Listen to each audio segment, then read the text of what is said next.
जय हिंद। एक बार फिर से आपका स्वागत है आपके अपने YouTube channel Deep classes with जीकर पर। आज तीसरी सीरीज है यूपी पैट के एग्जाम्स को लेकर के। चलिए खैर आज के सेशन की शुरुआत करते हैं। वॉइस में कोई प्रॉब्लम शायद नहीं होगी, आप लोग मुझे बताओगे कमेंट करके कि वॉइस में कोई प्रॉब्लम है या नहीं। चलिए, लूनर कास्टिक के नाम से जाना जाता है। पहला क्वेश्चन आपकी स्क्रीन पर है। Option A silver chloride, option B silver iodide, option C silver nitrate और उपयुक्त में से कोई नहीं। ठीक है, बताइएगा आप लोग। सिल्वर, देखो सिल्वर क्लोराइड, इसका प्रयोग फोटोग्राफी में यूज होता है। फोटोग्राफी में किसका यूज आपका? Silver chloride. सिल्वर आयोडाइड का प्रयोग कृत्रिम वर्षा में किया जाता है। सिल्वर क्लोराइड मतलब आपका AgCl, silver iodide AgI। Silver nitrate इसको बोलते हैं AgNO3 सिल्वर नाइट्रेट है। इसके बारे में एक शानदार फैक्ट भी है, जो मतदान करने के बाद जो उंगली पर जो स्याही लगाई जाती है उसमें आपका किसका प्रयोग किया जाता है? सिल्वर नाइट्रेट का क्वेश्चन आया हुआ है। मतदान के बाद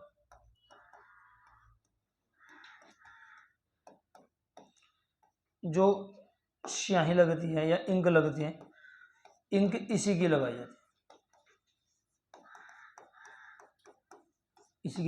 जाती है। और इस क्वेश्चन का सही आंसर आपका सिल्वर नाइट्रेट ही है। इसे किस रूप में जाना जाता है? लूनर कास्टिक के रूप में जाना जाता है। एक्स्ट्रा फैक्ट ये सारे हैं जो भी आपके एग्जाम से महत्वपूर्ण है, आप लोग उन सबको नोटिस कर लेना और अगर कोई ऐसा क्वेश्चन आता है तो कर लेना। अगले क्वेश्चन की तरफ हम लोग चलते हैं। दूसरा क्वेश्चन, ये दूसरा क्वेश्चन जी गायब हो गया। चलो खैर, इसको मैं देख करके बाद में बता दूंगा। अगले क्वेश्चन, ग्रीनोकाइट किसका अयस्क है? ग्रीनोकाइट अयस्क है, ये अयस्क यानी कि और ये किसका अयस्क होता है? पोटेशियम का, कैडमियम का, सोडियम का या आपका सोडियम का या मैग्नीशियम का? जल्दी से आप लोग बताइएगा किसका अयस्क है? ग्रीनोकाइट किसका अयस्क है? कैडमियम सही आंसर। एक आप लोगों को बताना है,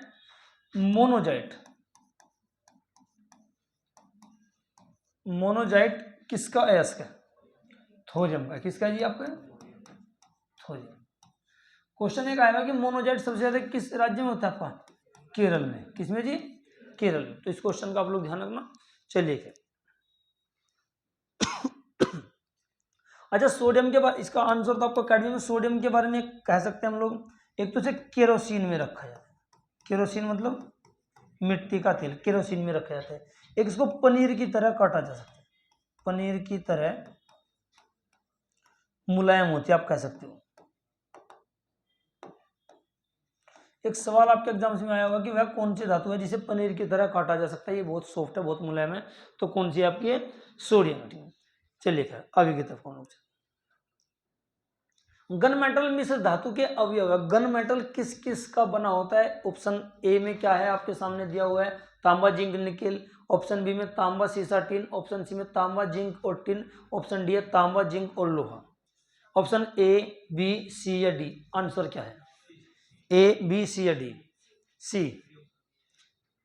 आप लोग आंसर बिल्कुल सही है, तांबा जिंक और टिन गन मेटल आपका है, इसी का बना होता है। ठीक है, आपसे क्वेश्चन जी आप एग्जाम से पूछा जाता है, ध्यान रखना। इसके अलावा जो आपका नाइक्रोम होता है,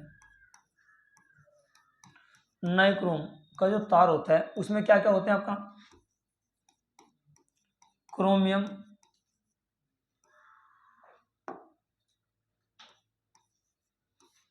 एक निकेल है,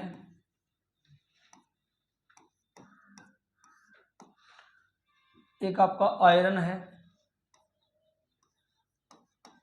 एक आपका मैग्नीशियम। ये चार चीजें आपकी इसमें पाई जाती है, तो नाइक्रोम के तार में। ठीक है, ध्यान रखना। शरद विषु की स्थिति कब होती है? 21 मार्च, 22 दिसंबर, 23 सितंबर, 22 अक्टूबर? जल्दी से आप लोग इसका उत्तर बताइएगा क्वेश्चन आपका। शरद विषु साल में दो तिथि है, एक आपकी 21 मार्च। ध्यान से समझना, क्वेश्चन आपको यहाँ से बिल्कुल मिल जाएंगे। और मैं फिर कह रहा हूँ ये टॉपिक है, यहाँ से आपका सारे टॉपिक में हाथ निकल रहा है, क्वेश्चन आपके यहाँ से बिल्कुल मिल जाएंगे। 21 मार्च, एक होता है आपका 23 सितंबर। ये दो तिथि ऐसी होती है इसमें सूर्य की किरणें भूमध्य रेखा पर लंबवत पड़ती, जब लंबवत पड़ती है तो यहाँ दिन और रात की अवधि बराबर होती है। तो इनको दो नामों से जाना जाता है। 21 मार्च को बसंत विषु, बसंत विषु के नाम से जाना, और 23 सितंबर को शरद विषु। अब आप लोगों को पता लग गया होगा इस क्वेश्चन का सही आंसर क्या आपका 23 सितंबर। 16 सितंबर को एक दिवस है, कौन सा, O3D, ओजोन दिवस, ध्यान रखना आप लोग। चलिए क्या, अच्छा एक 16 अक्टूबर को बताइएगा आप लोग, विश्व खाद्य दिवस। कमेंट बॉक्स में आप लोगों को बताना है विश्व खाद्य संगठन का जो मुख्यालय है वो कहाँ पे है, ठीक है। विश्व खाद्य संगठन का मुख्यालय कहाँ पे, वीडियो के कमेंट में आपको बताना है। अगला क्वेश्चन, निम्न में से कौन सी जल संधि अंडमान सागर एवं दक्षिणी चीन सागर को जोड़ती है, मलक्का, सुंडा, युकाटन या पाक जल संधि। ये क्वेश्चन मैंने कराया हुआ है। सबसे पहले आप बताइएगा मुझे, पाक जल संधि किन दो देशों को जोड़ती है, भारत और श्रीलंका। चलिए एक इसके अलावा आप लोग इसको सुंडा जल संधि, ये भी एशिया में है। युकाटन जल संधि आपकी उत्तरी अमेरिका महाद्वीप के आसपास आपको मिलेगी, कैरेबियाई जो द्वीप है ना उसके आसपास मिलेगा आप लोगों को। इसका सही आंसर आपका क्या है, मलक्का जल संधि। दो देश है इसमें, कौन कौन से, एक तो मलेशिया प्लस के इंडोनेशिया। मलेशिया और इंडोनेशिया दो देशों को जोड़ते कौन से आपके, मलक्का जल संधि, ठीक है। एक आप लोगों को बताना है मुझे बांस जल संधि, बांस जल संधि। एक है टोरेस जल संधि, टोरेस जल संधि। बांस जल संधि ऑस्ट्रेलिया व तस्मानिया के बीच, तस्मानिया। और टोरेस जल संधि की मैं बात करूं तो ऑस्ट्रेलिया और पापुआ न्यू गिनी के बीच में। ये सारे क्वेश्चन आप लोग ध्यान रखना, यहां से क्वेश्चन आपके बनते बनते। चलिए, ग्रैंड कैंडियन बांध किस नदी पर स्थित है, क्वेश्चन ये भी मेरा कराया हुआ है। ग्रैंड कैंडियन बांध किस नदी पर है, कोलोराडो नदी पर, जाम्बेजी नदी पर, नील नदी पर या सेंट लॉरेंस नदी पर, बताइएगा क्या जी। देखो सेंट लॉरेंस नदी की मैं बात करूं, कनाडा में है, ओटावा जो है कनाडा की राजधानी, इसी नदी के तरफ तट पर है। नील नदी अफ्रीका महाद्वीप की, अफ्रीका महाद्वीप की एक नदी है और ये दुनिया की सबसे लंबी नदी भी मानी जाती है। जाम्बेजी नदी ये भी आपकी अफ्रीका महाद्वीप में स्थित है और कोलोराडो नदी उत्तरी अमेरिका महाद्वीप में स्थित है। इसका सही आंसर क्या आपका है, ग्रैंड कैंडियन बांध कौन सी नदी पर आपका, कोलोराडो नदी पर। अच्छा, नदियों से संबंधित कुछ तथ्यों पर मैं बात कर लूँ, दुनिया की सबसे लंबी नदी कौन सी है, नील। दूसरी सबसे लंबी नदी कौन सी है, दूसरी सबसे लंबी नदी अमेजन।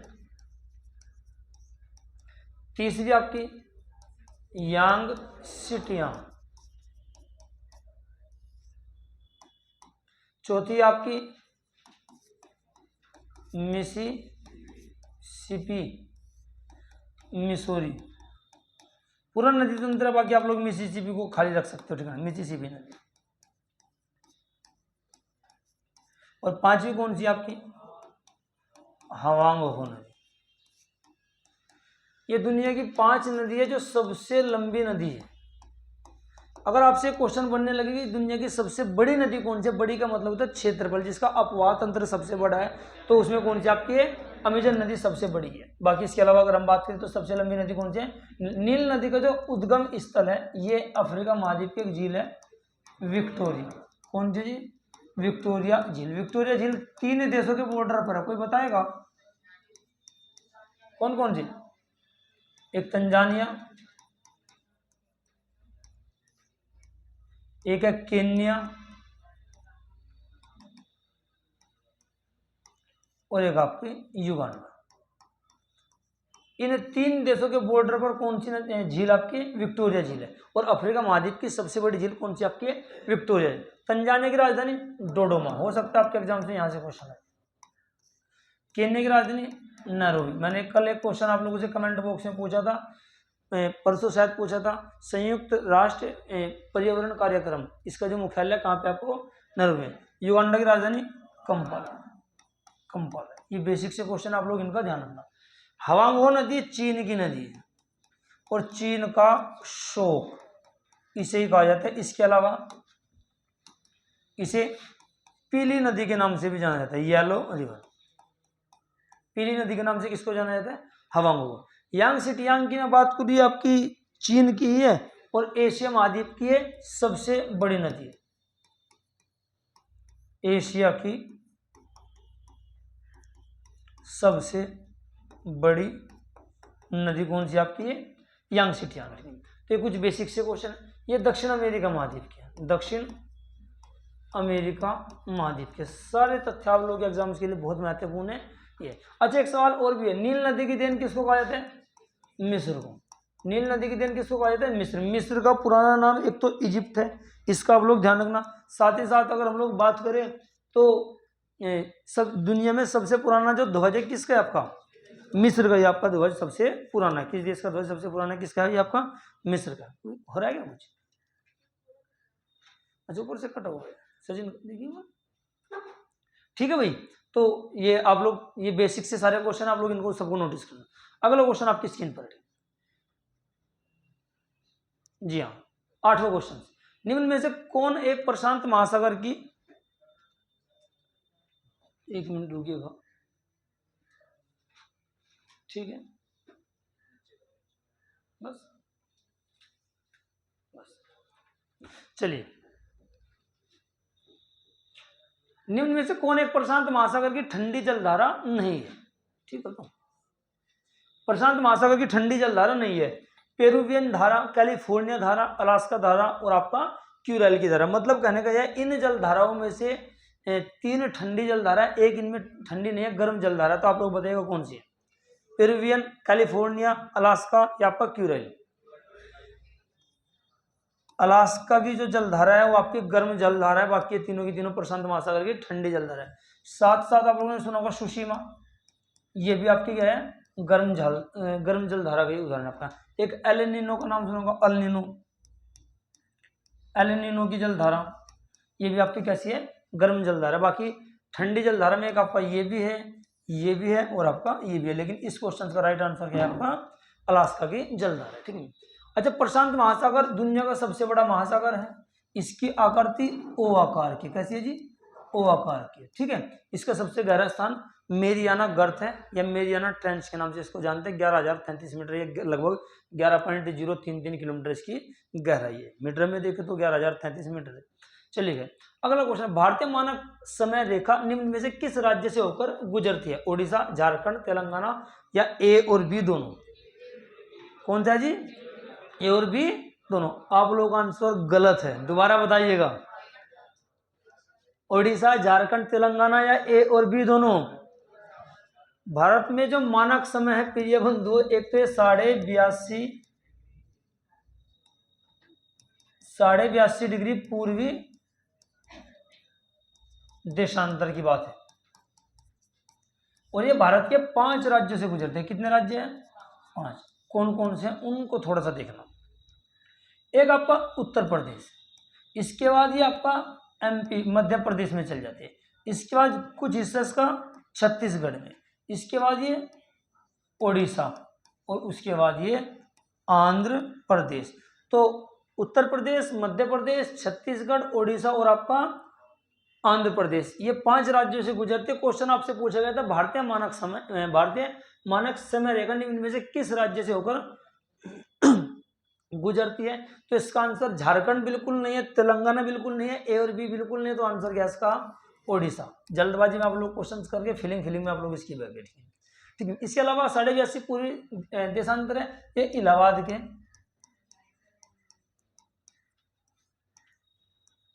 के नैनी से होकर गुजरती है, इलाहाबाद के नैनी से होकर गुजरती है। एक छोटा सा सवाल आपका, 1925 में जो काकोरी कांड हुआ था, उसमें जो अशफाक उल्ला खान थे, राम प्रसाद बिस्मिल थे, अन्य और भी लोग थे, राजेंद्र लाड़ी भी थे, ठीक है ना। इनमें एक व्यक्ति को इलाहाबाद के नैनी में फांसी दी गई थी। कमेंट बॉक्स में आप लोगों को बताना है कि किस व्यक्ति को इलाहाबाद के नैनी में फांसी दी गई थी। अगले क्वेश्चन की तरफ हम लोग चल रहे हैं। भारतीय मुख्य भूमि का सबसे दक्षिणतम बिंदु क्या? बहुत बेहतरीन और बहुत शानदार क्वेश्चन है और इतना बेहतरीन सवाल आपको बहुत कुछ सिखाने वाला है। भारतीय मुख्य भूमि का सबसे दक्षिणतम बिंदु क्या है? आपके सामने क्वेश्चन है और इस क्वेश्चन ने सब कुछ समाहित अपने अंदर किया हुआ। आप लोग कमेंट बॉक्स में जरूर बताइएगा, आप लोग यही बताइएगा ऑफलाइन क्लास में।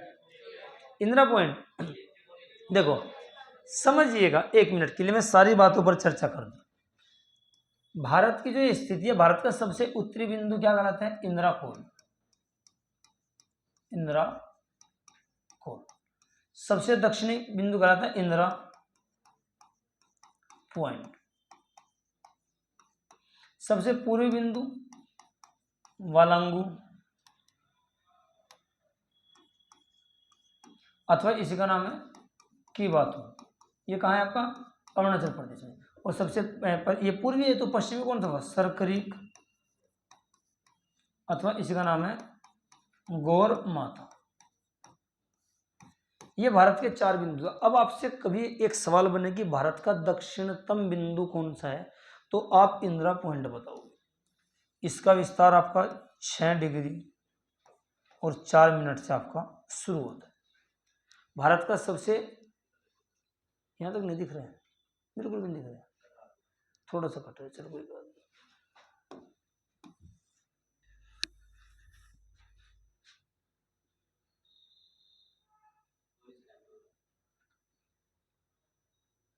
चलो लो मैं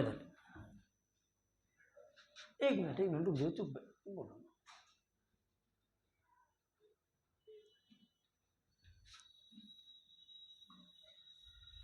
दोबारा 1 मिनट के लिए लिख दिया, थोड़ा सा शायद कट रहा था आप लोग चमक। मैं नया पेज ले रहा हूं। सबसे उत्तरी बिंदु इंदिरा कोल है। सबसे दक्षिणी इंदिरा पॉइंट है। सबसे पूर्वी बिंदु कीबातू अथवा वालांगू है। और सबसे पश्चिमी बिंदु आपका सरक्रीक, या इसी का नाम क्या है? गौर माता। अब मेरी बात समझिएगा, कभी आप लोगों से सवाल पूछा जाए कि भारत का दक्षिणतम बिंदु क्या है, दक्षिणतम मतलब है ना, एक तरह से हम कह सकते हैं कि उसके बाद कोई बिंदु नहीं है, तो इंदिरा पॉइंट है। इसका विस्तार 6 डिग्री अक्षांशों में है, 6 डिग्री और 4 मिनट से शुरू होता है। लेकिन कभी आपसे पूछा जाए कि भारत का दक्षिणी बिंदु पूछे, या प्रायद्वीपीय भारत का दक्षिणी अथवा दक्षिणतम बिंदु पूछे, या आपसे मुख्य भारत का दक्षिणी अथवा दक्षिणतम बिंदु पूछे, तो आप लोगों को आंसर लगाना है। एक बिंदु है आपका केप केमोरिन। Cap Comorin. अब ध्यान से समझना, इस क्वेश्चन में आपकी यही कहानी थी। क्या जल्दबाजी में आप लोग इस क्वेश्चन को गलत कर दो। अगर पूछे आपको प्रायद्वीपीय भारत का या पूछे मुख्य भारत का, तो ये दोनों का आंसर आपका केप केमोरिन होगा। साथ ही साथ अगर भारत का दक्षिणी बिंदु पूछा जाए तो भी यही होगा। लेकिन अगर पूछा जाए भारत का दक्षिणतम बिंदु क्या है, तो इंदिरा पॉइंट होगा। इस क्वेश्चन को ध्यान से समझिएगा। मैं भारतीय मुख्य भूमिका मतलब मैं कह सकता हूं कि इस वाले भारत के लगभग आपकी बात हो रही है, इस वाले भारत की बात हो रही है। अंडमान निकोबार आपका यहाँ मिल जाएगा आप लोगों को, तो ये इंदिरा पॉइंट यहाँ। लेकिन इस वाले भारत की बात हो रही तो यहाँ आपका सबसे दक्षिणतम बिंदु कौन सा? आपका केप केमोरिन। बहुत शानदार क्वेश्चन था, ठीक है। कभी आपको ऑप्शन में केप केमोरिन न हो तब आप लोग इंदिरा पॉइंट लगा सकते हो, ठीक है। तो इस प्रकार के क्वेश्चन यहाँ से पूछे जाते हैं और इसकी सारी डिटेल मैंने वहां दी है। भारत का जो अक्षांशों में विस्तार है ये 6 डिग्री 4 मिनट से शुरू होता है और ये अंडमान निकोबार द्वीप समूह से शुरू है और कहां तक आपका 37 डिग्री 6 मिनट। देशांतर में जो आपका विस्तार है भारत का, ये 68 डिग्री 97 मिनट से शुरू होता है और ये 68 डिग्री 7 मिनट और 97 डिग्री शायद 25 मिनट तक भारत के विस्तार है, ठीक है ना। 68 डिग्री 7 मिनट से, है ना, ठीक है जी। तो ये भारत का देशांतर में विस्तार है और ये भारत का अक्षांश में विस्तार है। ये आपसे ऐसे क्वेश्चन आपके पूछे जा सकते हैं। अगले क्वेश्चन की तरफ हम लोग, निम्न में से किस देश के साथ पश्चिम बंगाल कल आपको उसके लोक नृत्य बताए थे, बाउल, एक है जात्रा, साथ ही साथ एक नेशनल पार्क है बक्सा या बुक्सा, बुक्सा नेशनल पार्क, ये भी कहाँ पे है, पश्चिम बंगाल में। दुर्गा पूजा, वो भी कहाँ की है, बंगाल की है, दुर्गा पूजा। ठीक है, ये ऐसे क्वेश्चन आपसे बेसिक से बनते हैं। सवाल आपका क्या है, निम्न में से किस देश के साथ पश्चिम बंगाल राज्य की सीमा नहीं लगती है? भूटान, म्यांमार, नेपाल और बांग्लादेश। जल्दी से आप लोग इसका उत्तर बताइएगा। तब तक मैं आपको एक पर्यटन स्थल बता रहा हूँ पश्चिम बंगाल का, एक है दार्जिलिंग। दार्जिलिंग पश्चिम बंगाल का एक पर्यटन स्थल भी है और यहाँ की चाय भी है, और दार्जिलिंग की चाय सबसे विशेष चाय भारत में मानी जाती है। भारत में जीआई टैग अगर सबसे पहले किसी को मिला था तो किसको मिला था, दार्जिलिंग की चाय को मिला था। तो बताइएगा पश्चिम बंगाल राज्य के साथ किसकी सीमा, भूटान के साथ बिल्कुल मिलती है, नेपाल के साथ भी मिलती है, बांग्लादेश के साथ भी मिलती है, तो म्यांमार इसका सही आंसर। तो म्यांमार के साथ पश्चिम बंगाल की सीमा नहीं मिलती। कमेंट बॉक्स में आप लोग बताइएगा पश्चिम बंगाल की सीमा कितने देशों के साथ आपकी टच हो रही है भारत में। ठीक है, चलिए अगला क्वेश्चन, ध्वनि का तारात्व किस पर निर्भर करता है? तारात्व मतलब पिच, PITCH, पिच इसको बोलते हैं। आप एक बात समझिएगा, तारात्व का मतलब यह है कि जिसकी ध्वनि का तारात्व अधिक होगा। अगर तारात्व अधिक है तो ध्वनि पतली होगी, और तारात्व आपका कम है तो ध्वनि मोटी होगी। महिलाओं की ध्वनि का तारात्व अधिक होता है, इसलिए उनकी आवाज सुरीली पाई जाती है। पुरुषों की ध्वनि का तारात्व ज्यादा होता है या आपका कम होता है, तो इसलिए उनकी आवाज कुछ मोटी पाई जाएगी। आपसे सवाल है कि ध्वनि का तारात्व किस पर निर्भर करता है? आयाम पर, गुणता पर, अनुनाद पर या आवर्ती पर? आवर्ती पर, ये इसका राइट आंसर है। ध्वनि की जो तीव्रता, ये तारात्व किस पर निर्भर करता है आपका, किस पर निर्भर करता है आपका, आवर्ती पर। ठीक है, चलिए अगले क्वेश्चन से। वाहनों में साइड मिरर के रूप में निम्न में से किस दर्पण का प्रयोग किया जाता है? बहुत आसान क्वेश्चन है, आपको मिल सकता है देखने के लिए। वाहनों में साइड मिरर, साइड मिरर का मतलब एक शब्द आ सकता है साइड मिरर की जगह आपका पश्च दृश्य, यानी कि पीछे देखने के लिए किसका प्रयोग किया जाता है आपका, किसका प्रयोग किया जाता है बताइए जल्दी से, उत्तल दर्पण का। ठीक है, वाहनों का जो हेडलाइट है इसको बोलते हैं अग्रदीप, अग्रदीप, या मैं कह सकता हूं हेडलाइट। इसमें किसका प्रयोग किया जाता है आपका, अवतल दर्पण का। ठीक है, समतल दर्पण का प्रयोग आपका पनडुब्बी में आपका पेरिस्कोप लगा देते हैं, पेरिस्कोप में आपका इसी का प्रयोग किया जाता है। ठीक है, चलिए खैर अगले क्वेश्चन की तरफ, आसान क्वेश्चन है। अच्छा, अवतल दर्पण आपका दंत चिकित्सक ENT, ईयर नोज थ्रोट, दंत चिकित्सक या कान नाक गले के जो डॉक्टर थे उनके पास आपका यही मिलता है। अगले क्वेश्चन की तरफ जाते हैं। प्रिय बंधु, प्राथमिक इंद्रधनुष में कौन सा रंग अंदर की ओर होता है? बहुत शानदार क्वेश्चन, आप लोग बताएगा लाल, बैंगनी, हरा या नीला। बहुत बेहतरीन क्वेश्चन। इंद्रधनुष दो होते हैं, एक प्राथमिक होता है, एक द्वितीयक होता है, और कहानी कुछ इस प्रकार है, विबग्योर, VIBGYOR, इस प्रकार से इंद्रधनुष जैसे बन रहा है। तो इनमें आपका अंदर की तरफ कौन सा कलर है, बाहर की तरफ कौन सा कलर है? प्राथमिक की मैं आपकी बात कर रहा हूं। बहुत शानदार क्वेश्चन। देखो इसका सही आंसर आपका क्या है, बैंगनी। प्राथमिक इंद्रधनुष में ऐसे सबसे नीचे होता है वॉयलेट यानी कि बैंगनी, और सबसे ऊपर रेड, और लेकिन द्वितीयक में आपके उल्टे हो जाते हैं। तो इसके लिए आप लोगों को रेडी रहना, कैसे भी क्वेश्चन आपसे पूछा जाए छोड़ना नहीं है। प्राथमिक इंद्रधनुष में अंदर की तरफ यानी कि सबसे नीचे कौन सा होगा, बैंगनी होगा, सबसे ऊपर लाल, द्वितीयक में आपके उल्टे हो जाएंगे। ठीक है, अच्छा, इंद्रधनुष एक तो कभी भी देखना सूर्य के विपरीत दिशा में बनता है। ठीक है, और ये तब बनता है जब हल्की बारिश हो रही है, उसके बाद हल्की सी धूप निकले तब है। जैसे सूर्य का प्रकाश बारिश की बूंद पर पड़ता है तो बारिश की बूंद प्रिज्म की तरह व्यवहार करती है, और उसमें जो श्वेत प्रकाश है वो 7 रंगों में विभाजित हो जाता है। 7 रंग आपके विबग्योर के नाम में, विबग्योर के रूप में आप लोगों को दिखाई देते हैं। बेसिक से क्वेश्चन है, मैंने आपको पहले बताया था, जैसे लिखा हो ना विबग्योर, इसमें हमें एक चीज याद करनी है, क्या, तरंग दैर्घ्य का बढ़ता क्रम, आवर्ती एवं ऊर्जा का घटता क्रम। चलिए, निम्नलिखित में से कौन विद्युत चुंबकीय तरंग है? जल्दी से आप लोग बताइएगा, कमेंट बॉक्स में बताइएगा इसके अंदर। पराश्रव्य तरंगे, अल्फा बीटा किरणें, कैथोड किरणें, और आपका A और B। निम्न में से कौन विद्युत चुंबकीय तरंग है? देखो विद्युत चुंबकीय तरंगे में आपकी अवरक्त तरंगे, ये सारी की सारी लगभग आपकी कौन सी किसमें आएंगे, आपके विद्युत चुंबकीय तरंगे में आएंगे। परासरव्य भी है और आपकी बीटा किरणें भी है। तो इस कंडीशन में आंसर इसका क्या है, ए और बी। ये विद्युत चुंबकीय तरंगों का उदाहरण है। प्रकाश तरंगे भी आपकी इसी में आती है। चलिए, दृश्य विकिरण की खोज किस वैज्ञानिक ने की? दृश्य का मतलब मैं कह सकता हूं विजुअल,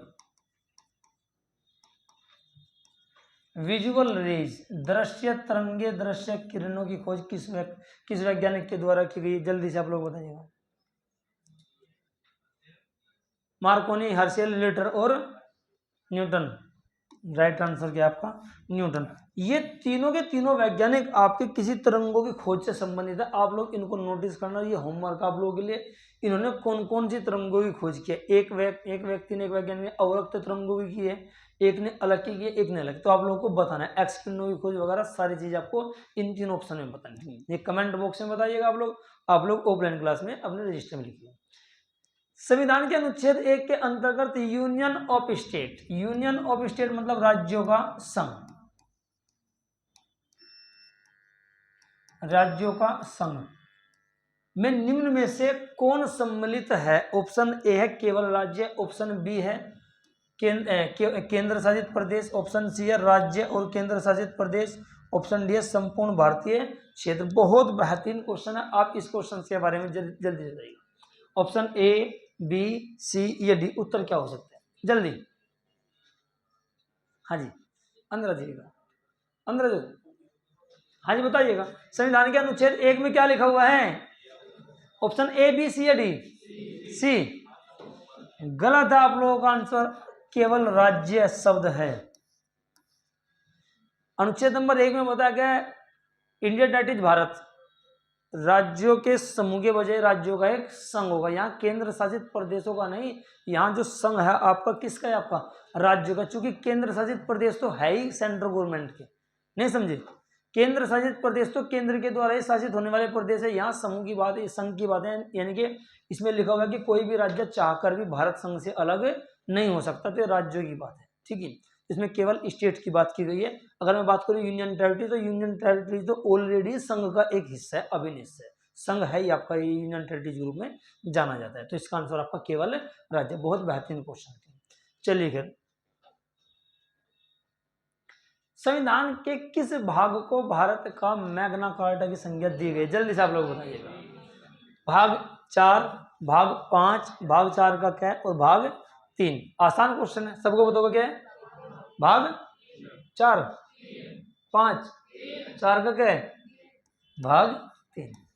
भाग 3 को भारतीय संविधान का या भारत का मैग्ना कार्टा कहा जाता है। अब 1 मिनट के लिए सुनिए। भाग 4 को राज्य के नीति निर्देशक तत्व, नीति निर्देशक तत्व। भाग 5 संघ की कार्यपालिका। अब कुछ ठीक ठाक से लिख रहा है वैसे में। भाग 4 का क्या है? मौलिक कर्तव्य।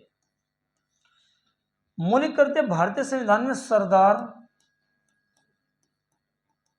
स्वर्ण सिंह समिति, ये क्वेश्चन आप लोगों को मिलेंगे पैड में जाते। सरदार स्वर्ण सिंह समिति की सिफारिश पर जोड़े गए थे। शुरुआत में 10 थे, लेकिन अब कितने हैं? 11 है। कौन से संविधान संशोधन के तहत? 42वें कॉन्स्टिट्यूशन अमेंडमेंट 1976, 42वें संविधान संशोधन 1976 के तहत भारतीय संविधान में क्या जोड़े गए थे? मौलिक कर्तव्य। और लिए कहाँ से गए? रूस के संविधान से। कहाँ से लिए गए भारतीय संविधान में? ये बेसिक से क्वेश्चन है, सारे आप लोगों को करने हैं। और राज्य के नीति निर्देशक तो पहले ही मैंने आपको बताया कहाँ से है? आयरलैंड से। ठीक, चलिए अब भाग 3 के बारे में मैं नया पेज लेकर के कुछ क्वेश्चन डिस्कस करूँ। कुछ आर्टिकल है, इनमें से आप लोगों को आराम से बिल्कुल इजीली मिल जाएगा। भाग 3 को भारतीय संविधान का मैग्ना कार्टा कहा जाता है। इन्हें फंडामेंटल राइट्स यानी कि मौलिक अधिकार के नाम से जाना जाता है। भारतीय संविधान में लिए कहाँ से गए? आपके यूएसए से लिए। इनमें मूलतः मैं बात करूँ, कुछ आर्टिकल्स आपके पूछे जाते हैं। अनुच्छेद नंबर 14 में क्या था? समता का अधिकार या समानता का। अनुच्छेद नंबर 17 मैंने कल भी डिस्कस किया था। अच्छा, 15 और 16 में क्या है? भेदभाव नहीं होगा। 16 में लोक नियोजन के आधार पर और 15 में आपका ये नॉर्मल है, लिंग जाति धर्म जन्म स्थान नस्ल भेद आदि के स्थान आदि के आधार पर। 18 में मैं आपको बता रहा हूं उपाधियों का अंत। 19 में स्वतंत्रताएं मूल रूप से कितनी थी? 7 थी, अब कितनी है? 6 स्वतंत्रता का अधिकार है आपका, ठीक है। साथ ही साथ हम लोग बात करें 20 में क्या है आपका? अपराध के संबंध में, किसके जी? अपराध के संबंध में। 21 में आपको शायद परसों बताया था मैंने कल की वीडियो में, आपका प्राण में एक स्वतंत्रता का अधिकार, ठीक है, ये 21 में आपका दिया गया, ठीक है। साथ साथ हम लोग बात करें 22 में क्या है? गिरफ्तारी के संबंध में। कुछ आर्टिकल में बोल रहा हूं, आप लोग उनको रिवाइज कर लेना, और कुछ मैं लिख रहा हूँ गिरफ्तारी के संबंध में 22 आपका। 23 में बलात्कार में जबरदस्ती की से कोई काम नहीं लिया जाएगा। 24 में आपका क्या है? बाल श्रम प्रतिबंध। 25 में धार्मिक स्वतंत्रता है। 25 में अंतःकरण की स्वतंत्रता, या मैं कह सकता हूँ धार्मिक स्वतंत्रता है, ठीक है। एक आप लोगों को याद रखना 27 में क्या है कि किसी धर्म विशेष की उन्नति में जो टैक्स लगेगा वो आपका जो पैसा लगेगा वो टैक्स उससे नहीं लिया जाने का, टैक्स रहित या टैक्स से छुटकारा है, कर से छुटकारा। 29 में क्या है? अल्पसंख्यकों के हितों का संरक्षण। 31 कट चुका है। 32 आप लोगों को ध्यान रखना है, इसमें क्या है आपकी? रिट अथवा याचिका। रिट अथवा क्या है जी? याचिका, ठीक है जी। अच्छा, मौलिक अधिकारों का जो संरक्षक है किसको माना जाता है? सुप्रीम कोर्ट को। यह मौलिक अधिकार या संविधान का अभिभावक किसे कहा जाता है? आपका सुप्रीम कोर्ट को। ऐसे क्वेश्चन आपको बिल्कुल यहाँ से कोई ना कोई एक आर्टिकल आपको एग्जाम से आपको आसानी से मिल जाएगा, ठीक है।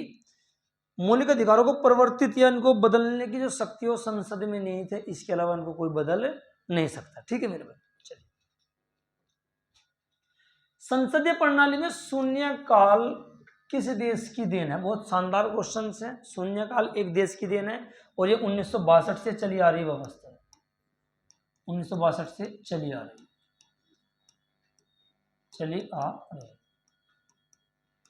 लोकसभा में, राज्यसभा में या संसद में काल होता है। पहले प्रश्न काल 1 घंटा प्रश्न काल का होता है, इसके बाद अगला जो घंटा होता है सीधे शून्य काल का होता है। बताइएगा, जाने के भी नहीं वहां तक। शून्य काल किस देश की देन है?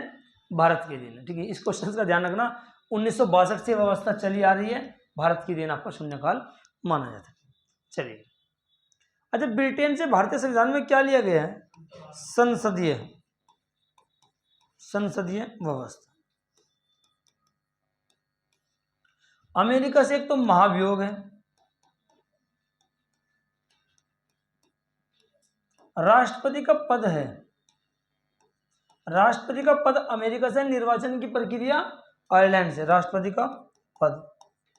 साथ साथ हम लोग बात करें अमेरिका से एक जजमेंट है, न्यायिक पुनर्विलोकन।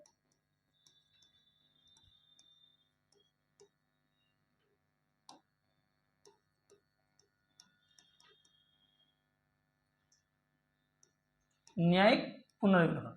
पंचायत राज व्यवस्था मैंने लास्ट वीडियो में भी डिस्कस किया था, वो मैंने बहुत सारे तथ्य कुछ वहां डिस्कस किए हैं, कुछ यहाँ आपको बताऊंगा, कुछ आगे चल करके बताऊँ, ठीक है। फ्रांस से हमारे देश में क्या है? गणतंत्रात्मक शासन व्यवस्था। ये कहां से? आपके फ्रांस से, ठीक है प्रिय बंधु। आगे हम लोग डिस्कस करेंगे। चलिए, चलो आगे। निम्न में से किस वर्ष भारत में राष्ट्रीय आपातकाल लागू नहीं हुआ? बहुत बेहतरीन क्वेश्चन से। राष्ट्रीय आपातकाल भारत में कितनी बार लगा है अभी तक? आपका 3 बार लगा, ठीक है। तो आप लोगों को बताना है किस वर्ष नहीं लागू हुआ। 1965, 1962, 1971, 1975। जल्दी से आप लोग बताइएगा किस वर्ष ये लागू नहीं हुआ है। राष्ट्रीय आपातकाल आपका भारत में किस वर्ष लागू नहीं हुआ? जल्दी बताना है आप लोगों को।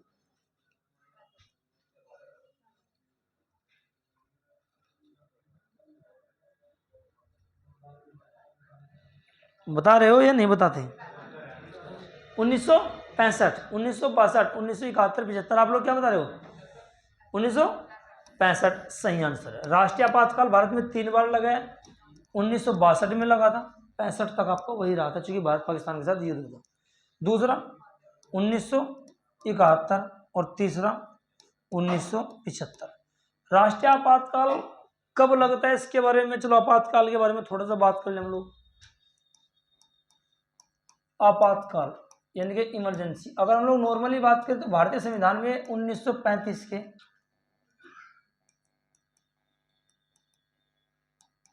भारत शासन अधिनियम से, भारत शासन एक्ट यानी कि अधिनियम से, अगर ऑप्शन में ये ना हो तो हम लोग जर्मनी से बताएंगे। क्या बताएंगे हम लोग? जर्मनी। लेकिन जर्मनी से मौलिक अधिकारों का निलंबन लिया गया कि आपातकाल के दौरान मौलिक अधिकारों का जो निलंबन है आपका जर्मनी के संविधान से लगे। अब समझिएगा, आपातकाल आपका 3 प्रकार का है भारत में। एक राष्ट्रीय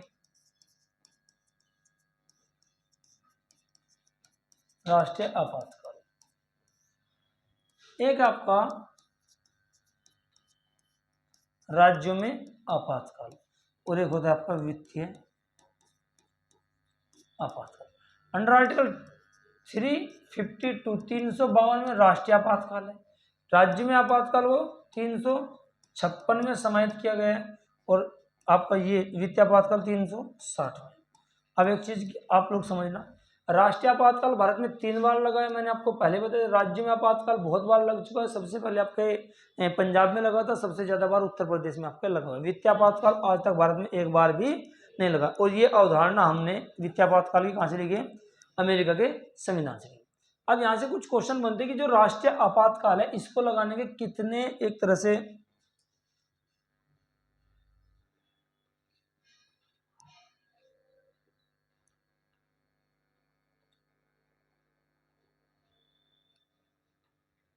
राष्ट्रीय आपातकाल को लगाने के कितने या किस तरीके से लग सकता है? राष्ट्रीय आपातकाल या तो युद्ध हो जाए किसके साथ, या कोई बाहरी आक्रमण हो जाए, या इसके साथ साथ पहले एक शब्द था आंतरिक अशांति। आंतरिक अशांति अगर देश में हो जाए इसके आधार पर भी आपका आपातकाल लग सकता था। ये 3 तथ्य आपके पहले थे, लेकिन 1978 में जो 44वां संविधान संशोधन हुआ था, 44 कॉन्स्टिट्यूशन अमेंडमेंट, इसके तहत इसको हटा करके इसकी जगह एक शब्द लाए थे, क्या? सशस्त्र विद्रोह। सशस्त्र विद्रोह यानी कि अगर सेना हथियार उठा करके विद्रोह करते तब आपका आपातकाल लग सकता है। आंतरिक अशांति का ये राष्ट्रीय आपातकाल का आधार नहीं हो सकता, चूंकि ये था कि अगर उड़ीसा में कोई झगड़ा हो रहा है तो उसकी सजा केरल को क्यों दी जाए, और तमिलनाडु में कोई झगड़ा हो जाए तो उसकी सजा हरियाणा को क्यों दी जाए। तो यानी कि पूरे देश में को बंद किया जाना ठीक नहीं है। जिस एक पर्टिकुलर क्षेत्र में इमरजेंसी है वहीं आप लोग आपातकाल लगा सकते हैं। राज्य में आपातकाल का एक नाम है राष्ट्रपति शासन, इसी को राष्ट्रपति शासन भी आपका इसी को बोलते हैं, या राज्यपाल शासन भी इसी को जानते हैं। ये 3 प्रकार के आपातकाल हैं भारतीय संविधान में 1935 के भारत शासन अधिनियम से लिए गए हैं। ऑप्शन में अगर वो नहीं हो तो आप लोग लगा सकते हो जर्मनी के संविधान से, लेकिन एक्चुअल में देखा जाए तो जर्मनी के संविधान से मौलिक अधिकारों का निलंबन है आपातकाल के दौरान। ठीक है, चलिए, सारे मौलिक अधिकार आपके समाप्त हो जाते हैं। आपातकाल में कौन कौन सा बचता है? अनुच्छेद नंबर 19 और एक आपका 20 और आपका 21। घूमना तो रुक सकता है, कोई बात नहीं। एक तो 20 और एक आर्टिकल आपका 21। मौलिक अधिकार आपातकाल के दौरान सिर्फ ये 2 अनुच्छेद बचते हैं, बाकी सारों पर आपका प्रतिबंध लगाया जा सकता है। ठीक है, तो ये आपातकाल के बारे में था, सारे वित्तीय आपातकाल हमने। द्वितीय पिछड़ा वर्ग आयोग का गठन किसकी अध्यक्षता में हुआ था? देखो, पिछड़ा वर्ग आयोग यानी कि अन्य पिछड़ा वर्ग जो ओबीसी है उसका जो गठन था किसकी अध्यक्षता में हुआ था? अच्छा, मोरारजी देसाई तो प्रधानमंत्री रहे हैं भारत के पीएम रहे हैं।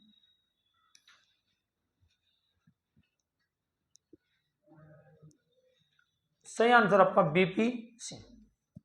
बीपी सिंह की अध्यक्षता में द्वितीय पिछड़ा वर्ग आयोग का गठन किया गया था। ओबीसी को जो रिजर्वेशन दिया गया वो 1989 में 1989 में शायद बहस चली, 1993 से शायद ये लागू है, थोड़ा डाउट हो रहा है, शायद 1989। इस क्वेश्चन को होल्ड करना, देख करके मैं बता दूंगा, अभी एक्चुअल में इसके बारे में कुछ नहीं बता रहा। शायद 1989 में बहस के फलस्वरूप 1993 में ओबीसी को रिजर्वेशन मिले। चलिए, सदन की अनुमति के बिना कोई भी सदस्य कितनी अवधि से अधिक समय के लिए सदन की सभी बैठकों से अनुपस्थित रहता है तो वह सदन का पद रिक्त घोषित कर दिया जाता है। इसका आंसर आप लोग बताइएगा क्या होगा जी? 6 माह, 2 माह, इनमें से कोई नहीं।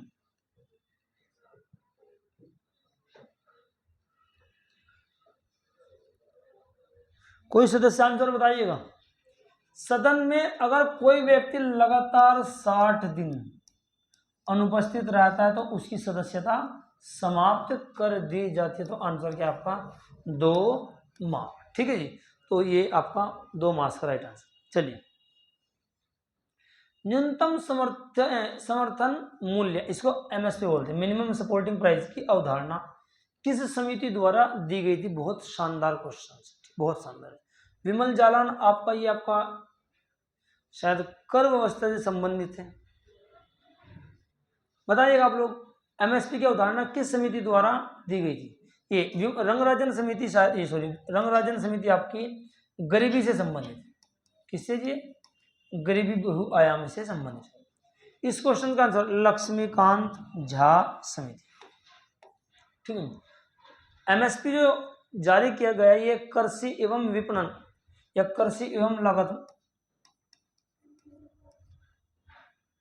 कृषि व लागत मूल्य, इनसे संबंधित आपका। ठीक है। चलिए, भारत में पहली बार जेंडर बजट कब पेश किया गया? भारत में पहली बार जेंडर बजट, महिलाओं को एक समानता लाने के लिए, महिलाओं को एक तरह से एक अधिकार देने के लिए जेंडर बजट सबसे पहले किस वर्ष लाया गया था? 2004, 5, 5, 6, 17, 18, 9, 10। अच्छा, जेंडर बजट लाने वाला पहला राज्य, अभी करंट में भी क्वेश्चन था ये, केरल। जेंडर बजट बिहार लाया था, केरल होगा सर। जेंडर बजट भारत में सबसे पहली बार कब पेश किया गया? 2005 और 6 में। तो राइट आंसर आपका ये। चलिए, निम्न में से कौन बहुआयामी गरीबी सूचकांक के आयामों में शामिल नहीं है? गरीबी के सूचकांक में क्या नहीं देखा जाता? ठीक है, स्वास्थ्य, शिक्षा, जीवन निर्वाह स्तर या खुशहाली। ये कॉमन क्वेश्चन हो जाना चाहिए।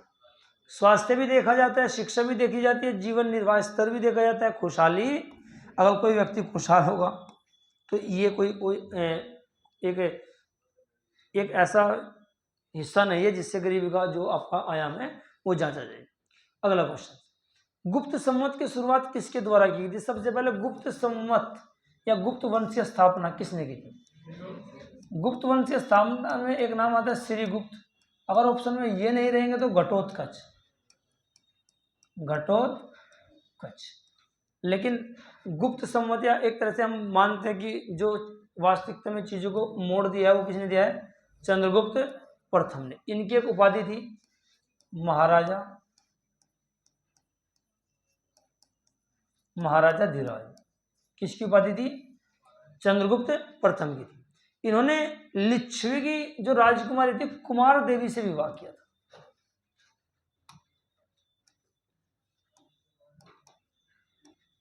कुमार देवी, ये लिच्छवी गणराज्य की राजकुमारी थी, इनसे विवाह किया था। किसने किया था? चंद्रगुप्त प्रथम ने। क्या हुआ? क्या कह रहे हो? हाँ, गुप्त संवत की शुरुआत चंद्रगुप्त प्रथम की तो है। मैं बता रहा हूं, अगर गुप्त साम्राज्य की स्थापना पूछा जाए तो श्रीगुप्त, के बाद घटोत्कच का नाम आता है, लेकिन वास्तविक जो मोड़ दिया था चीजों को तो इन्होंने दिया था चंद्रगुप्त प्रथम ने। गुप्त संवत की स्थापना इन्होंने की थी, तो वहीं से हमें गुप्त साम्राज्य के बारे में जानकारी मिलती है। इन्होंने विवाह किया था लिच्छवी गणराज्य की जो राजकुमारी थी कुमार देवी से, और कुमार देवी से एक पुत्र उत्पन्न हुआ था जिसे समुद्रगुप्त के नाम से जानते हैं, इसीलिए इसकी उपाधि, एक उपाधि थी लिच्छवी, लिच्छवी दो हित्र।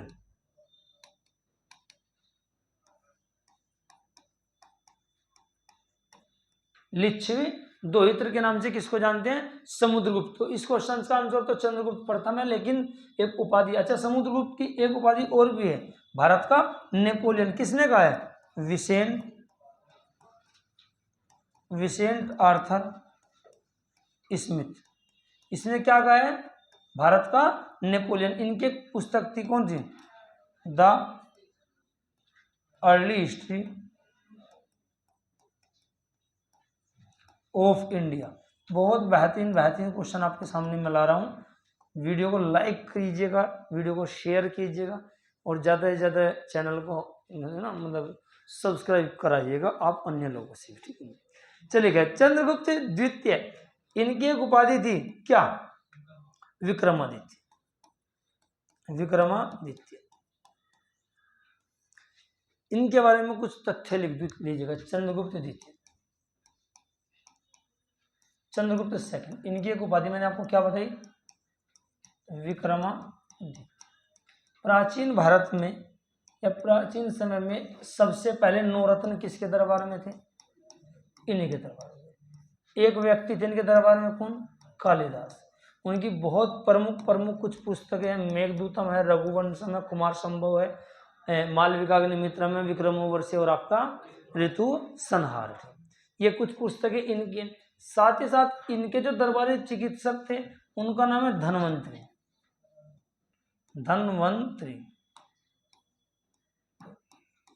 ये दरबारी चिकित्सक थे।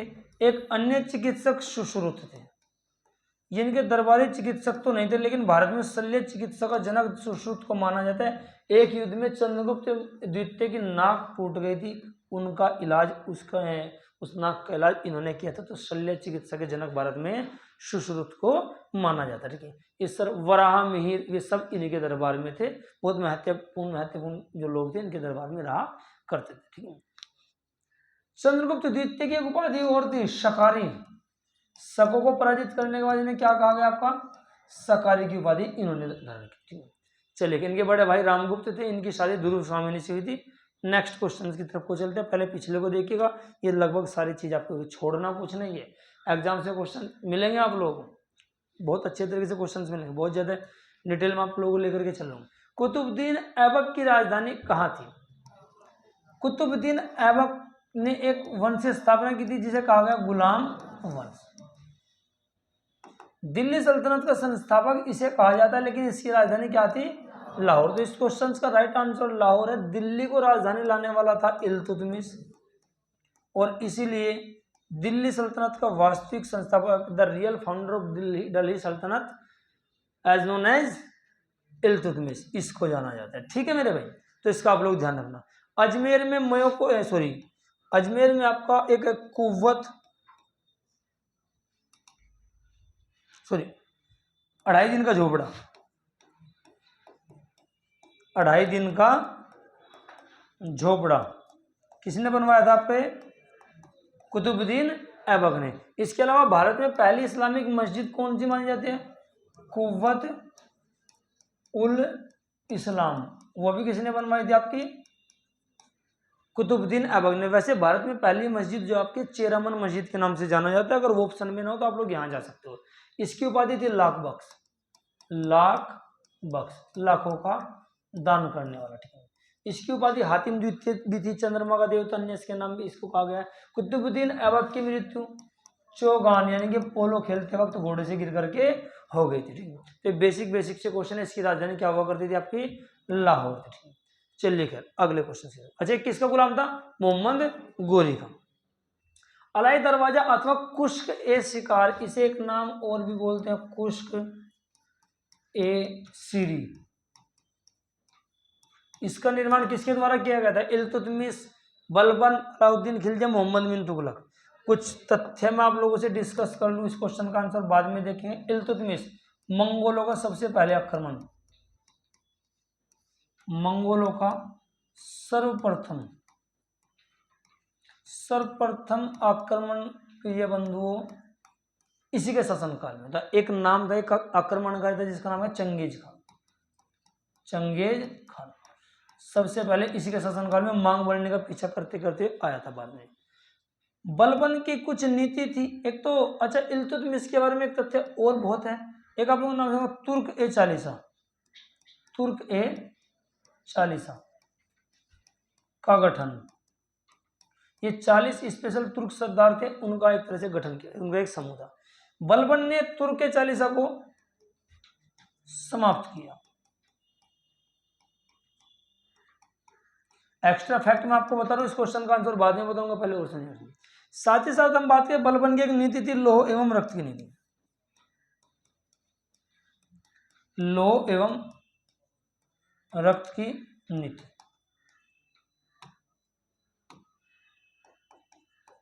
सिजदा एवं पापोस की जो प्रथा थी वो भी इसने चलाई। सिजदा व पापोस ये भी प्रथा इसी के द्वारा चलाई गई। ठीक है, इनको नोटिस कीजिएगा, तब तक मैं सारों को रफ कर रहा हूँ। ठीक हो गए होंगे, स्क्रीनशॉट ले सकते हो। मैं आप लोगों से बात नहीं कर रहा हूँ, मैं उन लोगों से बात कर जो वीडियो को देख रहे हैं। आप लोग फीलिंग में अपने में होंगे ना, आप लोगों से बात करता हूँ मैं, कभी कभी करता हूँ। मोहम्मद बिन तुगलक को पागल बादशाह, सनकी बादशाह, सिक्कों का राजकुमार, सिक्कों का राजकुमार, धनवानों का राजकुमार, रक्त पिपासु, रक्त पीने वाला जनता का, तो इस प्रकार के कुछ नाम किसको दिए गए हैं? मोहम्मद बिन तुगलक को दिए गए हैं। इसका वास्तविक नाम जूना खां था। क्या नाम था जी? जूना खान। इसी की याद में फिरोज शाह तुगलक ने क्या बनवाया? जौनपुर शहर की स्थापना की। जौनपुर शहर को भारत का सिराज कहा जाता है। हो सकता है पैट्रिक किसी एक शिफ्ट में क्वेश्चन भी देखने को आपको मिल जाए। साथ ही साथ हम लोग बात करें मोहम्मद बिन तुगलक के शासनकाल में, एक बहुत शानदार क्वेश्चन है, इसने सांकेतिक मुद्रा, सांकेतिक मुद्रा का प्रचलन किया। इसने किसानों के लिए या कृषि के लिए दीवान ए कोही नाम, शायद मैंने कल आपको बताया था, दीवान ए कोही आपका जो कृषि विभाग से संबंधित था, मोहम्मद बिन तुगलक ने ही बनवाया था। इसके अलावा एक बहुत शानदार पॉइंट है, दिल्ली से राजधानी कहाँ ले गया था? दौलताबाद। दौलताबाद का दूसरा नाम, ये महाराष्ट्र में, ये देवगिरी के नाम से भी जाना जाता है। देवगिरी के नाम से भी जाना जाता है। ये सारे तथ्य आपके मोहम्मद बिन तुगलक के थे। इसका भी स्क्रीनशॉट ले सकते हो, आप लोग नोटिस कर सकते हो। अब सवाल क्या था आपका कि कुस्क ए सीरी का निर्माण किसके द्वारा कराया गया था? हजार खंबा महल भी अलाई दरवाजा किसके द्वारा? अलाउद्दीन खिलजी का, इसका राइट आंसर है। अच्छा, अलाउद्दीन खिलजी के बारे में अगर हम लोग कुछ तथ्यों पर बात करें, द्वितीय सिकंदर, द्वितीय सिकंदर की उपाधि इसकी थी।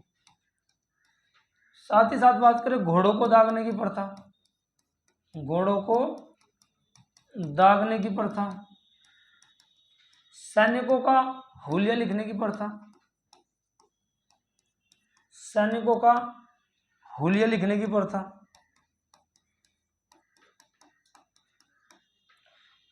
और अगर हम लोग बात करें तो बाजार नियंत्रण व्यवस्था,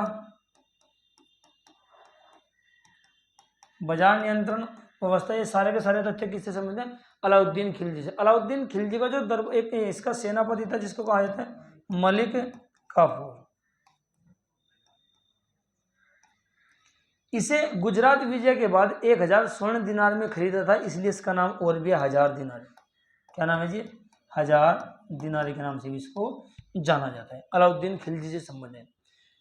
मलिक काफूर ही था, या मैं कह सकता हूँ दिल्ली सल्तनत में वह कौन सा पहले शासक था जिसने दक्षिण को विजय किया? तो अलाउद्दीन खिलजी ने किया, दक्षिण को जीतने वाला। और इसने जो जीता था किसकी वजह से? मलिक काफूर। ये मलिक काफूर को ही सबसे पहले कोहिनूर हीरा प्राप्त हुआ था गोलकुंडा की खान से। ये आपका उस काकतीय वंश का जो यहाँ जो राजा थे वे राज वहाँ किया करते थे। इसका भी स्क्रीनशॉट आप लोग ले सकते हो। एक तथ्य और, इल्तुतमिश का इक्ता प्रथा की शुरुआत।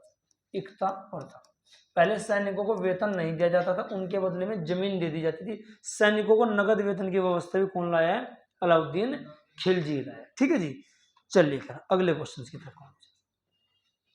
तारिक फिरोज शाही, कल भी मैंने जिक्र किया था, एक शानदार नाम है जियाउद्दीन बर्नी, इसके द्वारा गया। अमीर खुसरो, खड़ी बोली का आविष्कार।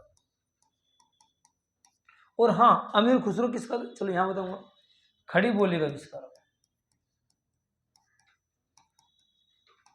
आविष्कारक कौन था? अमीर खुसरो था। तोताए हिंद के नाम से किसे जाना जाता है? तोताए हिंद के नाम से किसे जाना जाता है? अमीर खुसरो को जाना जाता है। और साथ ही साथ हम लोग बात करें दरबार, सबसे ज्यादा सर्वाधिक राजाओं का दरबार, दरबार देखने वाले, यानी कि सबसे ज्यादा राजाओं के दरबार में कितने राजाओं के? 8 के। लेकिन दरबारी कवि किसका बना था ये? अलाउद्दीन खिलजी। अलाउद्दीन खिलजी का क्या थे? दरबारी कवि था। कवि मतलब ये दरबारी कवि था। खड़ी बोली का आविष्कारक, एक तबले का आविष्कार भी इसने किया। तबले का आविष्कार भी किसने किया था? अमीर खुसरो ने किया था। ठीक है, तो इनके बारे में कुछ तथ्य इनको नोटिस कीजिएगा, बहुत बेहतरीन ये पॉइंट है। क्वेश्चन तो इनमें से ही मिलने हैं। इन 4, 5, 6, 7 वीडियो में इतना हाथ निकलवा दूंगा सारे सिलेबस में कि सवाल तो जो गवर्नमेंट जॉब में आना है आएगा तो लगभग इनसे, या तो एक्स्ट्रा फैक्ट से या इनसे। ठीक है, शायद लग भी आप लोगों को रहा होगा, ये महसूस नहीं हो रहा, कुछ गर्म ठंडा कुछ महसूस नहीं हो रहा है। चलिएगा कोई बात नहीं, ना हो, मेरा काम मेहनत करना है। सांप्रदायिक पंचाट की घोषणा किस वर्ष की गई थी? जिस वर्ष ये की गई थी उस समय ब्रिटेन के प्रधानमंत्री एक नाम था रैमजे मैकडोनाल्ड। ये अंग्रेजों की एक नीति, फूट डालो और राज करो की एक विशेष अवस्था कह लो, या विशेष एक उनकी नीति थी, फूट डालो और राज करो। इसके तहत सांप्रदायिक पंचायत का मतलब जातिगत व्यवस्था के आधार पर भारत को बांट दिया गया है, और ये वर्ष की बात है 1932 ईस्वी में। ठीक है ना। इसी के बाद आपका डॉक्टर भीमराव अम्बेडकर और महात्मा गांधी के बीच एक समझौता हुआ था, जिसे हम लोग किस रूप में जानते हैं? पूना पैक्ट के रूप में जानते हैं। वो आपका सांप्रदायिक पंचायत के बाद आपका चला था। तो ये अंग्रेजों की एक नीति थी, फूट डालो और राज करो। अगले क्वेश्चन की तरफ। खेड़ा का युद्ध कब हुआ था? 1705, 1707, 1724, 1728। खेड़ा का युद्ध, एक नाम है साहू जी, और दूसरी तरफ कौन थे? ताराबाई। साहू जी छत्रपति शिवाजी के पौत्र थे, तो इन दोनों के बीच 1707 ईस्वी में ये युद्ध हुआ था। साहू जी की इसमें जीत हो गई थी। ठीक है, तो साहू जी छत्रपति शिवाजी के क्या थे? पौत्र थे, पुत्र नहीं थे, पौत्र थे। अच्छा, इन्हें द्वितीय शिवाजी के नाम से भी जाना जाता है। कभी आपसे क्वेश्चन पूछा जाने लगे, द्वितीय शिवाजी के नाम से किसे जाना जाता है? साहू। अच्छा, शिवाजी की अगर मैं बात करूं, छत्रपति शिवाजी, इनका राज्याभिषेक 1674 ईस्वी में हुआ था। वैसे पहले भी हुआ है, और ये 1680 में इनकी मृत्यु हो गई थी। बीच में इन्होंने और बहुत सारा कार्य भी किए। इनकी जो राजधानी थी वो क्या थी? रायगढ़ थी। क्या थी जी? इन्होंने सूरत को कितनी बार लूटा? 2 बार। सूरत को कितनी बार लूटा? 2 बार। साथ ही साथ इनकी एक टैक्स व्यवस्था थी जिसे चौथ कहा जाता था, एक और थी सर देश मुखी। ये दोनों के दोनों आपके टैक्स थे, किससे संबंधित? आपके छत्रपति शिवाजी से संबंधित। 1674 में राज्याभिषेक, 1680 में इनकी मृत्यु हुई थी। इनकी माता का नाम जीजाबाई था, इनके दादा का नाम कोंडदेव था। इनके ऊपर सर्वाधिक प्रभाव इनके दादाजी का ही पड़ा था। इनके जो गुरु थे, राजनीतिक गुरु कोंडदेव थे, और धार्मिक गुरु रामदास ही थे। ठीक है, ये चलिए कर बाकी चलिए 1728 ईस्वी कुछ नहीं। अगला क्वेश्चन,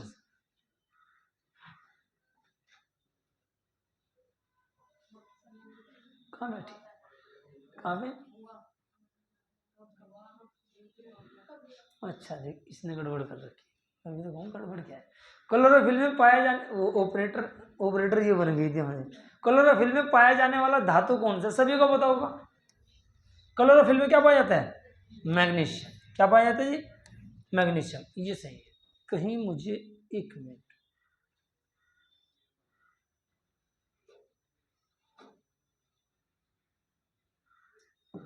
ये मैग्नीज होगा शायद यहाँ,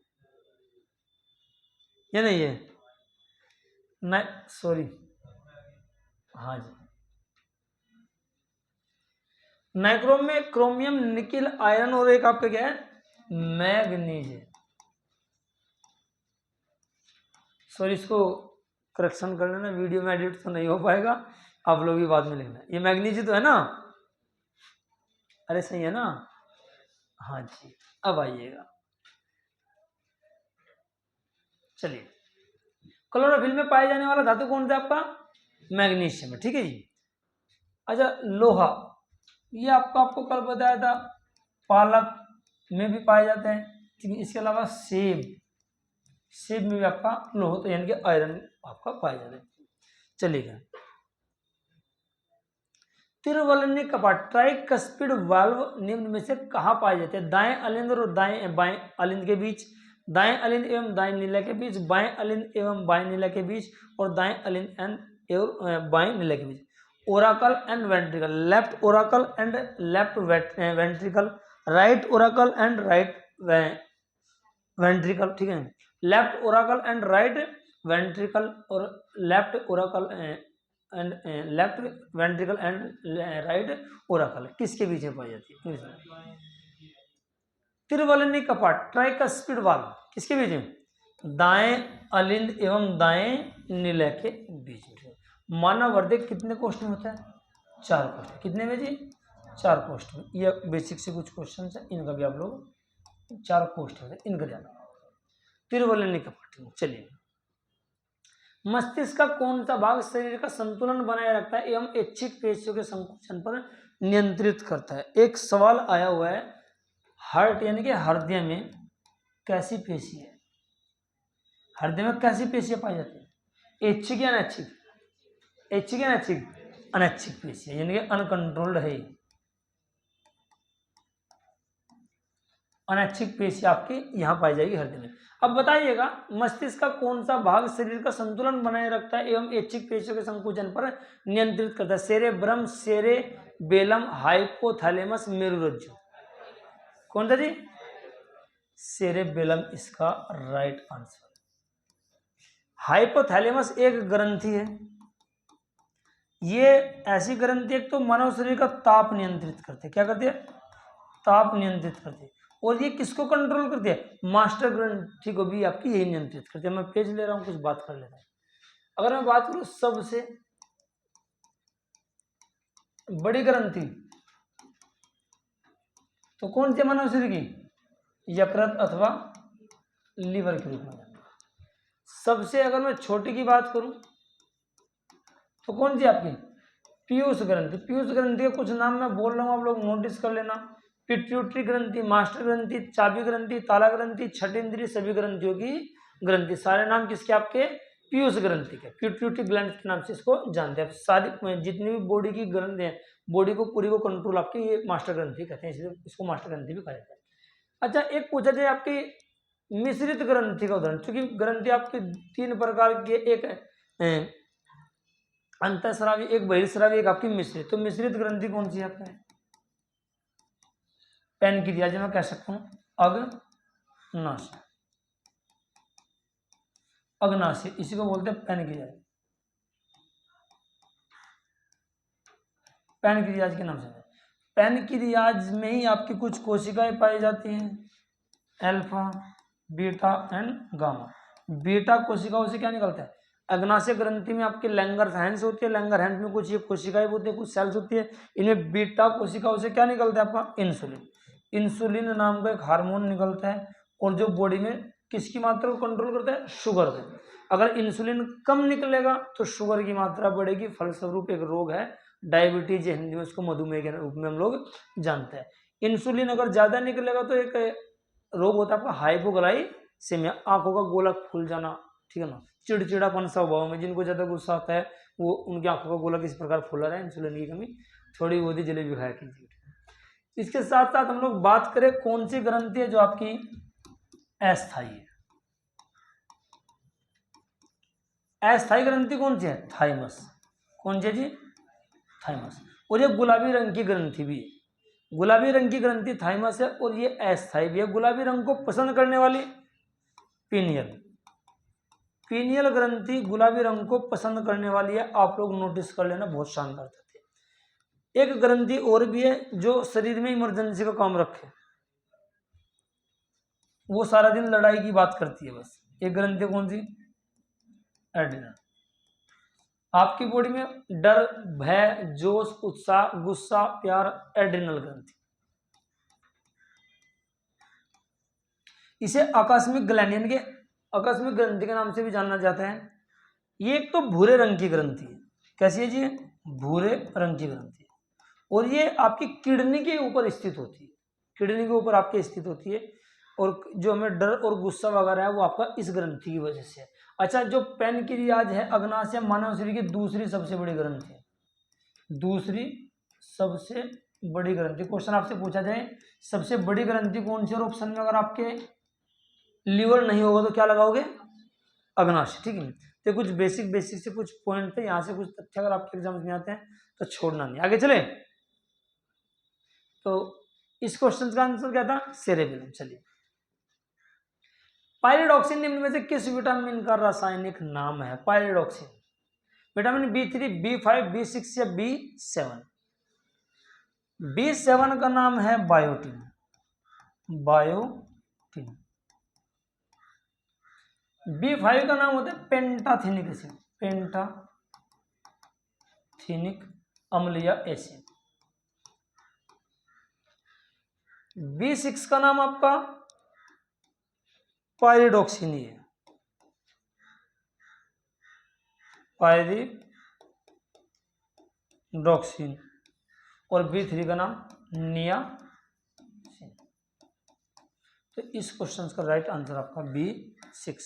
साथ ही साथ अगर मैं बात कर दूं कुछ विटामिन, अच्छा विटामिन शब्द की खोज फंक किसने, और विटामिन ए और बी की खोज मैकुलन ने की थी। फंक मिलेगा, अगर फंक नहीं मिलेगा तो आप लोगों को क्या मिल सकता है, मैकुलन मिल सकता है।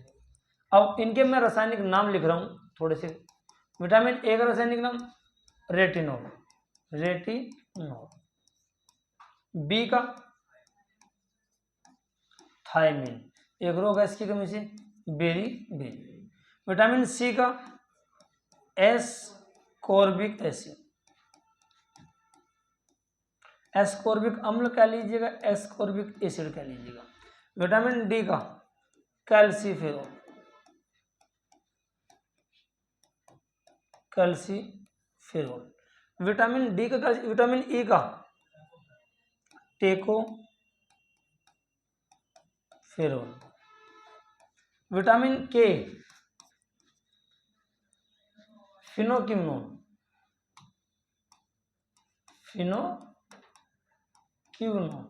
ये विटामिन के का रासायनिक। इसके अलावा बहुत इंपॉर्टेंट हो सकता है आपके एग्जाम से विटामिन B12, इसका रासायनिक नाम है साइनोकोबालमिन।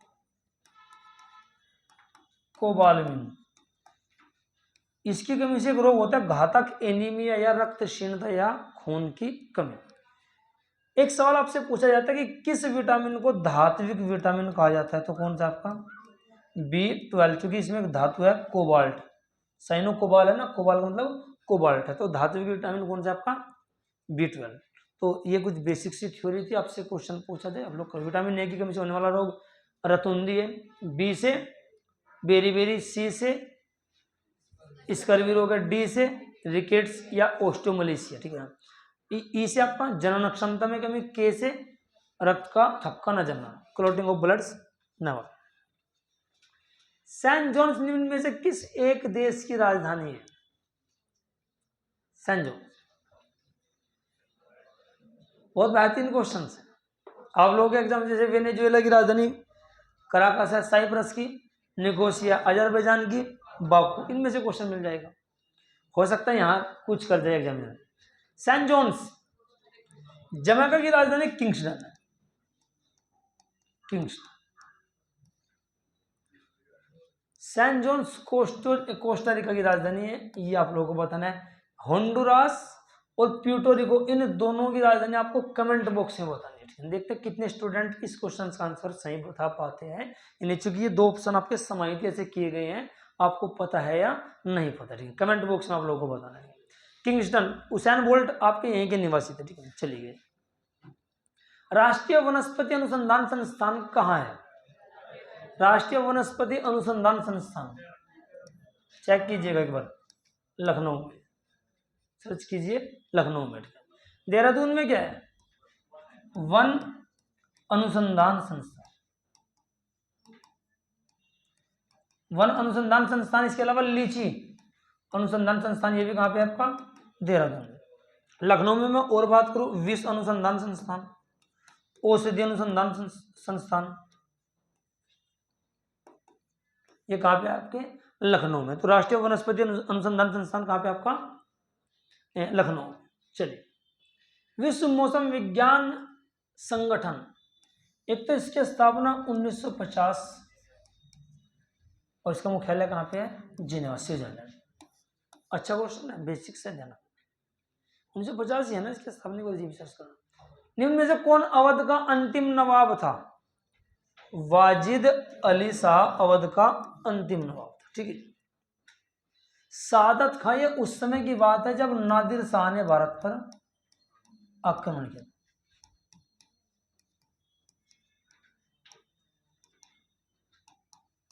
भारत पर क्या किया था?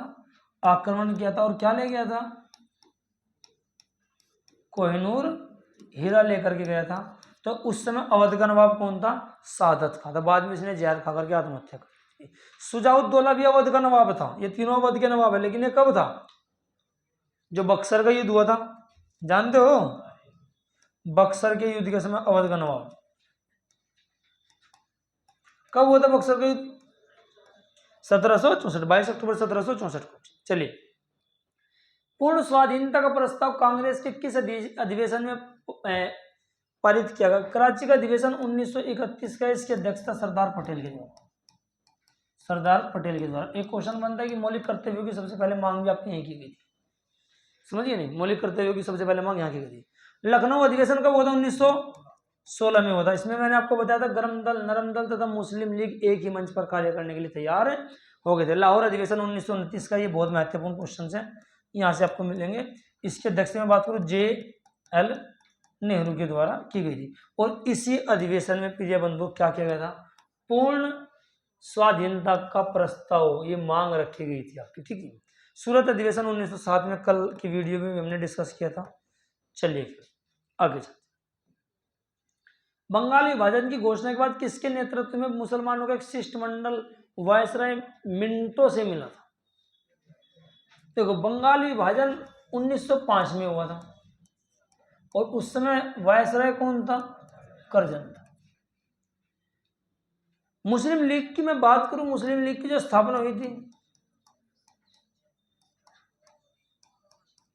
1906 ईस्वी में ढाका में हुई थी। किसने की थी? एक नाम है आगा खान, आगा खान। और एक नवाब सलीम उल भी एक नाम मिलता है आप लोगों को, लेकिन आगा खान प्रमुख नाम है। तो किसके नेतृत्व में मुसलमानों का एक शिष्टमंडल मिंटो से मिला था? तो इसका सही आंसर क्या आपका? आगा खान। इसके नेतृत्व में आपका किससे मिला? ये सलीमुल्लाह खान, ये आपके ढाका के उस समय नवाब हुआ करते थे। ठीक है। चलिए फिर, हिंदुस्तान सोशलिस्ट रिपब्लिकन एसोसिएशन का गठन किस वर्ष किया गया था? 1924 ईस्वी में HRA की स्थापना की गई, जिसे हिंदुस्तान रिपब्लिकन एसोसिएशन कहा जाता है। दो नाम है, सचिंद्र नाथ सान्याल और योगेश चंद्र चटर्जी। योगेश चंद्र चटर्जी, इन्होंने स्थापना आपके कानपुर में की थी। HRA की स्थापना 1924 में, लेकिन 1928 में इस HRA का नाम कर दिया गया HSRA, और S का मतलब यहां आ गया सोशलिस्ट। क्या आ गया जी आपका? सोशलिस्ट।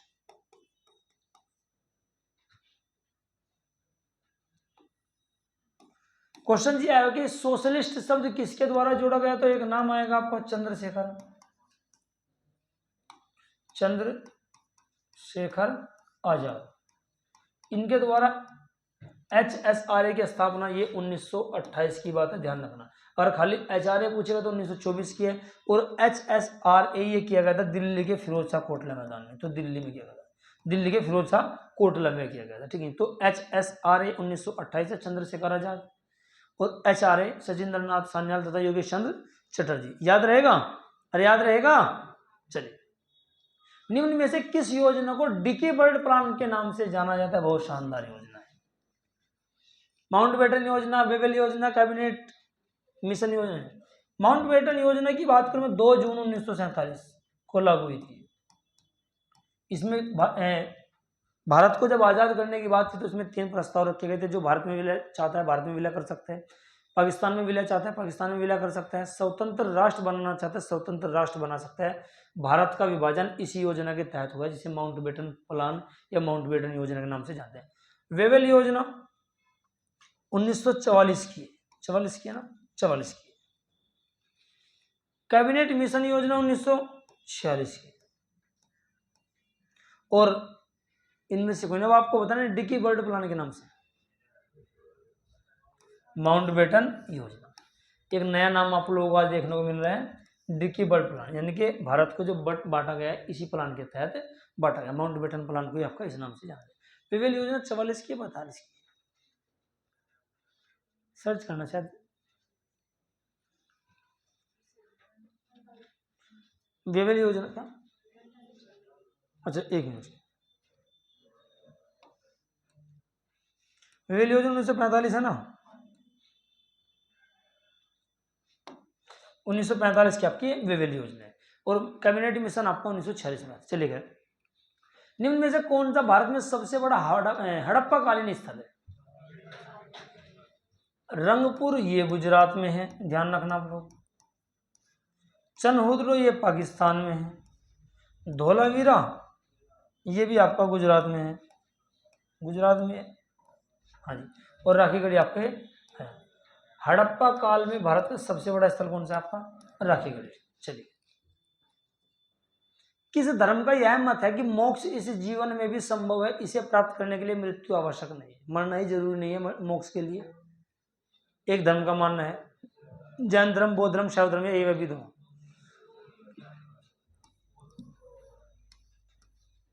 बौद्ध धर्म इसका राइट आंसर। ये पुनर्जन्म में विश्वास करते नहीं करते? करते हैं। जैन धर्म नहीं करते। प्रकाश के एक माध्यम से दूसरे माध्यम में जाने पर क्या नहीं बदलता? वेग ये भी बदल जाता है, तरंग दैर्घ्य ये भी बदल जाते हैं, आवर्ती नहीं बदलती। ये इसका राइट आंसर। चलिए, डूबते हुए सूर्य का लाल दिखाई देना प्रकाश की किस परिघटना के कारण है? डूबते हुए सूर्य का प्रकाश लाल दिखाई देना, परकिरण किसके जी? और 2 मिनट पहले 2 मिनट बाद में दिखाई देना, अपवर्तन। एक आपका एक साबुन का जो या सर्फ का पानी का बुलबुला, प्रकाश के व्यतिकरण। आसमान का नीला दिखाई देना, प्रकाश का परकिरण। चलिए, निम्न में से किसका उपयोग खाना बनाने वाले बर्तनों में न चिपकने वाली परत चढ़ाने में किया जाता है? बेकेलाइट, टेफ्लॉन, मेलामाइन, ए और बी दोनों। टेफ्लॉन ये आपके पॉलीमर के नाम से भी जाने जाते हैं। भारत में सर्वप्रथम किस राज्य को विशेष राज्य का दर्जा दिया गया था? बहुत शानदार क्वेश्चन है, मैं आपको बता दूं। विशेष दर्जा प्राप्त राज्य कितने हैं वर्तमान में? 11 है। कितने हैं जी? मैं लिख रहा हूं, देखो, असम, मेघालय, त्रिपुरा, मिजोरम, मणिपुर, नागालैंड। कितने आपके? 3 और 3 से कौन सा बचा आपका? ARP मतलब अरुणाचल प्रदेश। ये 7 बहन राज्य है, 7 सिस्टर स्टेट। एक तो 7 तो ये हुए, साथ ही साथ में और लिख रहा हूं एक राज्य है सिक्किम। अब आइएगा हिमाचल प्रदेश, अब आइएगा उत्तराखंड, और उसके बाद आइएगा जम्मू एंड कश्मीर। अब जम्मू एंड कश्मीर तो एक आपका, इसको तो हटा सकते हैं हम आप लोग, क्योंकि ये आपका राज्य नहीं है, तो आपका केंद्र शासित प्रदेश है। तो अब आपके कितने बचे? आपके 10। विशेष दर्जा प्राप्त राज्य आपके कितने? आपके 10 है। पहले कितने थे? 11। अच्छा क्वेश्चन है, बन सकता है। विशेष दर्जा प्राप्त राज्य बनते कैसे? अच्छा, मैं विशेषता बता दूंगी। अगर इन्हें 100 रुपये केंद्र सरकार की तरफ से मिल रहे हैं तो 90 रुपये इन्हें अनुदान के रूप में, 90 रुपये अपने पास रखते हैं, 10 रुपये इनके पास कर्ज होता है वो, तो 100 में से इन्हें 10 रुपये केंद्र सरकार को वापस करने होते हैं। अब विशेष दर्जा प्राप्त राज्य की बात बिहार ने भी की थी, पीछे से आंध्र प्रदेश ने भी मांग की थी। इसके लिए कुछ कैटेगरी है। क्या विशेष दर्जा प्राप्त राज्य के लिए क्या होना चाहिए? दुर्गम रास्ते, दुर्गम रास्ते, पहाड़ी क्षेत्र, पहाड़ी राज्य होना चाहिए, पहाड़ी क्षेत्र, आर्थिक पिछड़ापन, आर्थिक पिछड़ापन और एक आपका जनसंख्या कम जनसंख्या। कुछ इस प्रकार के आपके अगर कुछ क्राइटेरिया है तो किसी राज्य को विशेष दर्जा का राज्य दे दिया जाता है। विशेष दर्जा प्राप्त राज्य की एक बात है, अगर केंद्र सरकार की तरफ से 100 रुपये मिल रहे हैं तो उनमें से 90 रुपये अनुदान सब्सिडी के रूप में, 10 रुपये कर्ज के रूप में इनके पास मौजूद रहते हैं। तो इस क्वेश्चन का आंसर भारत में सर्वप्रथम किस राज्य को विशेष राज्य का दर्जा दिया गया?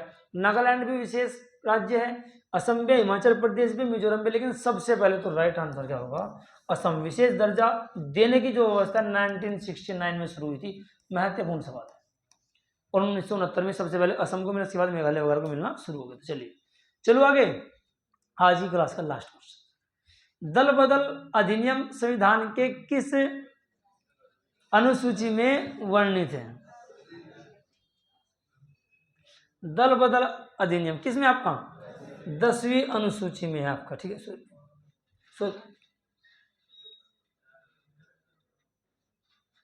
हाँ जी, 10वीं में आपका 10वीं अनुसूची कब जुड़ी थी? 1985 में जुड़ी थी।